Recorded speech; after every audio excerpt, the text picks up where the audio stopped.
పరిశుద్ధ గ్రంథములో దేవుని వాక్యమును ధ్యానించుకుందాము. మొదటి పేతురు పత్రిక 4వ అధ్యాయము మొదటి వచనము.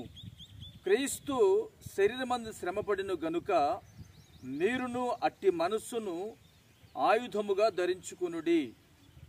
శరీరము విషయములో శ్రమపడిన వాడు శరీరమందు జీవించు మిగిలిన కాలము ఇక మీదట మనుజాశలను అనుసరించి నడుచుకొనక దేవుని ఇష్టానుసారముగానే నడుచుకున్నట్లు పాపముతో ఇక నేమియు లేకయుండును.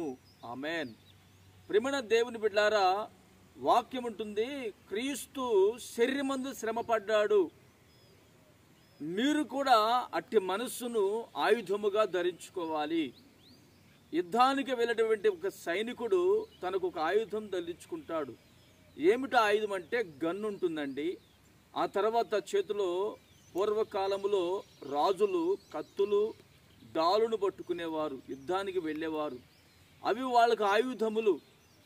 అవి లేకుండా వాళ్ళు యుద్ధము చేయలేరు.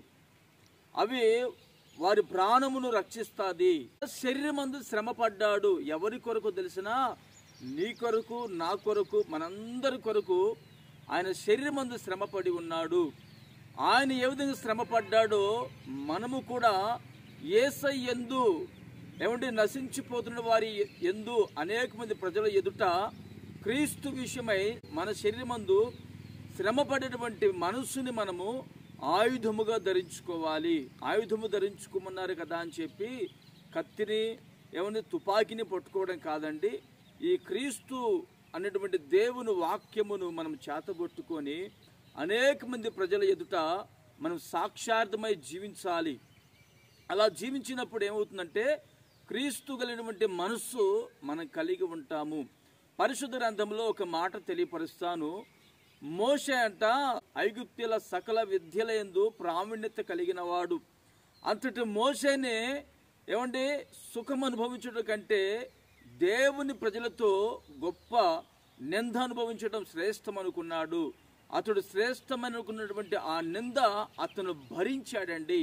మనము కూడా క్రీస్తుని అనుసరించేటువంటి మనము శ్రమపడేటువంటి మనస్సుని మనము ఆయుధముగా ధరించుకున్నప్పుడు, ప్రభు అయిన యేసు క్రీస్తు వారు ప్రత్యక్షమైనప్పుడు ఆయన ఎదుట మనము వాడబారని మహిమ కిరీటం పొందుకుంటాం.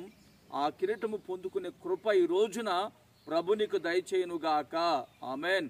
ఇప్పటికీ నీవు నీ శరీరమందు క్రీస్తు శ్రమపడినటువంటి ఆ మనసును ఆయుధముగా ధరించుకుని ఉన్నావు. నా యేసు నిన్ను మరింతగా బలపరుచునుగాక.